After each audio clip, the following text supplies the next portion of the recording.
Bismillahirrahmanirrahim. Assalamualaikum warahmatullahi wabarakatuh. Bapak Ibu para fasilitator yang saya hormati. Di sini kami akan menampilkan video pembelajaran di tengah-tengah pembelajaran kondisi COVID-19 yang belum menentu, sehingga kegiatan pembelajaran tatap muka belum bisa kita laksanakan. Oleh sebab itu, video pembelajaran ini akan kami tampilkan sebagai pengganti tatap muka kami bersama anak didik kami. Mudah-mudahan hasilnya baik dan bisa berhasil dalam kegiatan Hafiz dan lulus. Amin. Baik, kita mulai pembelajaran hari ini. Assalamualaikum warahmatullahi wabarakatuh. Bagaimana kabarnya anak-anak? Baik, sehat semua ya? Alhamdulillah. Mari kita jaga bersama-sama kondisi COVID yang masih demikian belum menentu. Kita tetap melakukan protokol kesehatan yang telah disampaikan oleh pemerintah dan beberapa banyak pihak. Karena kondisi ini pula kita belum bisa belajar secara langsung tatap muka di depan kelas. Tapi mudah-mudahan pembelajaran lewat tayangan video ini tidak mengurangi kualitas pembelajaran kita ya. Mudah-mudahan. Mari kita awali dulu bersama-sama dengan bacaan basmalah. Bismillahirrahmanirrahim. Baik anak-anakku sekalian, tadi sudah sarapan pagi? Udah ya? Alhamdulillah. Sebelum kita melangkah lebih jauh, kenapa kita harus sarapan? Ayo, kira-kira kenapa? Ada yang bisa jawab? Baik, ada yang jawab supaya kenyang Bapak. Supaya gemuk, oke. Nah, lucu, supaya nggak mati Bapak. Ya, macam-macam lah tujuannya. Pada hakikatnya, setiap makhluk hidup, baik tumbuhan, hewan, manusia, apapun yang namanya sifatnya hidup, perlu yang namanya makan. Termasuk kita sebagai manusia, harus. Karena pada hakikatnya makan ini adalah ciri dari makhluk hidup. Apa hal yang terpenting yang bisa kita ambil kesimpulan? Kenapa setiap makhluk hidup butuh makan? Ayo, kenapa kira-kira? Ayo kira, sampaikan aja tujuannya makan.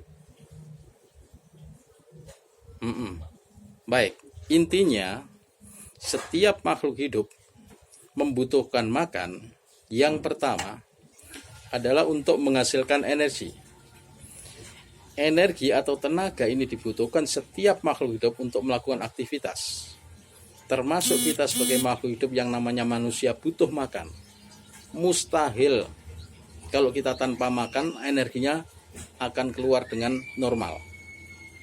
Oleh sebab itu, setiap akan melakukan aktivitas kita harus makan dulu.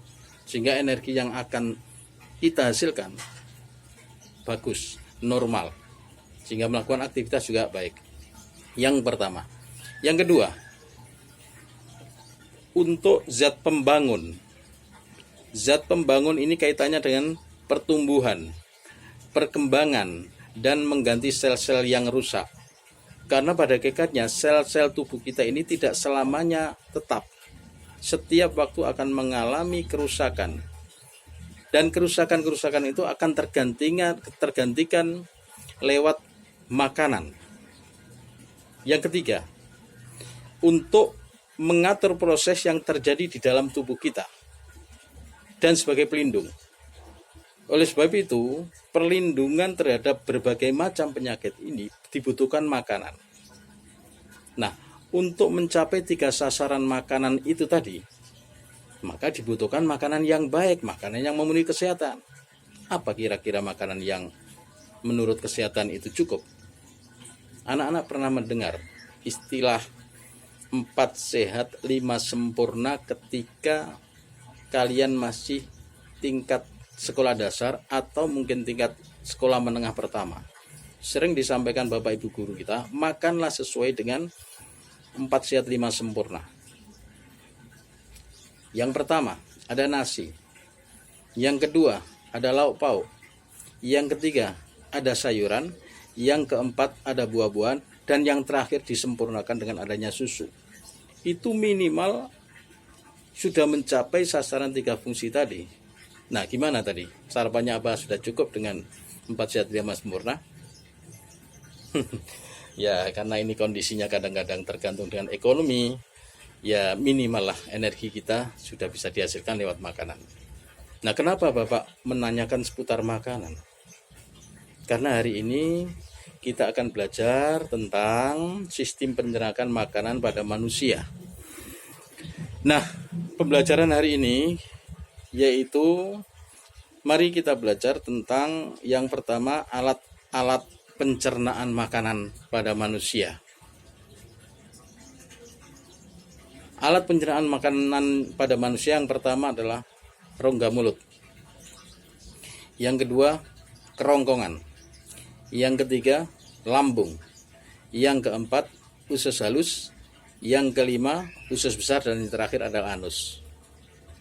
6 alat pencernaan makanan itu akan kita pelajari pada pertemuan hari ini. Nah, untuk memperjelas materi yang akan kita bahas hari ini, Bapak akan membentuk kelompok belajar di kelas ini dengan membuat 5 kelompok. 5 kelompok ya, saya tawarkan. Bapak apa kalian yang bagi kelompok? Oke, kalau gitu Bapak yang membagi aja biar adil ya. Saya hitung atau kita mulai berhitung saja. Hitung 1 sampai 5. Ketika sudah sampai 5 nanti kembali ke angka 1, oke? Oke, baik, kita mulai. 1, oke, 2, 3, 4, 5, kembali 1, 2, 3, 4, 5, kembali 1, 1, 2, 3, 4, 5. Baik, cukup ya, masing-masing anak sudah punya angka ya tadi ya. Selanjutnya yang mendapatkan angka berhitung 1 ngelompok ke sebelah kiri. Yang angka 2 kelompok sebelah tengah sampingnya. Demikian sampingnya lagi kelompok 3, kelompok 4, dan terakhir kelompok 5.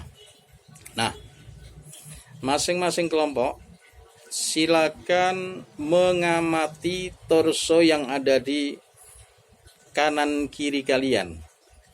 Itu banyak torso tentang sistem pencernaan makanan. Amatilah di sana.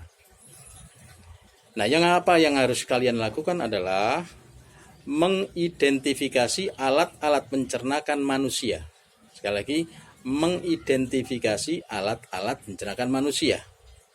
Apa saja yang diidentifikasi? Apa yang harus kalian lakukan? Yang kalian lakukan adalah catat nama organ dari sistem pencernaan manusia. Yang kedua, letaknya di mana. Yang ketiga, bentuknya bagaimana. Dan yang keempat, peranannya atau fungsinya dalam pencernaan manusia. Itu yang harus kalian identifikasi. Selanjutnya, perhatikan atau tuliskan organ-organ yang menghasilkan enzim pencernaan makanan. Organ apa saja yang menghasilkan enzim pencernaan makanan. Kemudian, apa jenis enzimnya dan fungsi enzimnya. Jelas ya? Jadi tugas kalian adalah mengidentifikasi yang pertama tadi dengan alat-alat tadi. Yang kedua adalah tulis nama enzim dari organ-organ masing-masing yang menghasilkan enzim beserta fungsinya. Nah, ini saya bagikan atau Bapak akan bagikan lembar kerja supaya memudahkan kalian dalam bekerja. Ikuti prosedur kerja yang ada di lembar kerja itu. Baik, ketua kelas silakan ini dibagi masing-masing kelompok. Oke ya, sudah kebagian semua ya.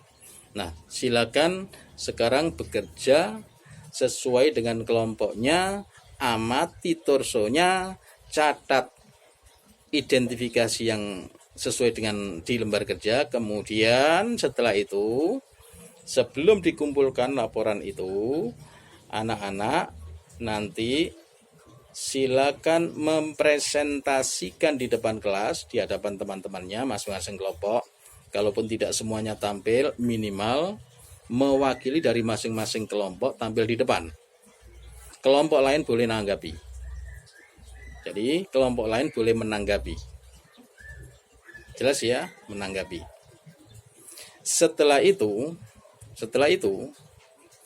laporannya dikumpulkan dalam bentuk tabel pengamatan seperti yang sudah ada di lembar kerja itu. Untuk selanjutnya akan Bapak nilai. Ini proses penilaian yang akan kami lakukan adalah, atau yang saya lakukan, yang pertama cara kinerja kelompok. Jadi harus serius. Yang kedua, ketika presentasi. Yang ketiga, bentuk laporannya, atau dalam hal ini adalah cara penulisan di tabel pengamatan. Nah, nanti setelah diskusi akan kita simpulkan apa yang harus kita ambil kesimpulan pada pertemuan hari ini. Dengan demikian saya harapkan seluruh siswa akan mampu mengamati dan tahu tentang alat-alat pencernaan manusia. Jelas ya? Baik, kalau sudah jelas, tidak ada pertanyaan? Oke, terima kasih. Kalau tidak ada yang perlu ditanyakan, saya anggap sudah cukup. Mari pertemuan pada pagi hari ini kita akhiri, sampai ketemu pada hari berikutnya. Mudah-mudahan kita bisa diberikan kesehatan oleh Allah SWT sehingga kita bisa bertemu lagi, dan mudah-mudahan yang paling utama adalah segera dihindarkan dari segala penyakit COVID-19 utamanya, dan kita bisa kembali bertatap bunga seperti sedia kala. Terima kasih, kurang lebihnya Bapak mohon maaf. Assalamualaikum warahmatullahi wabarakatuh.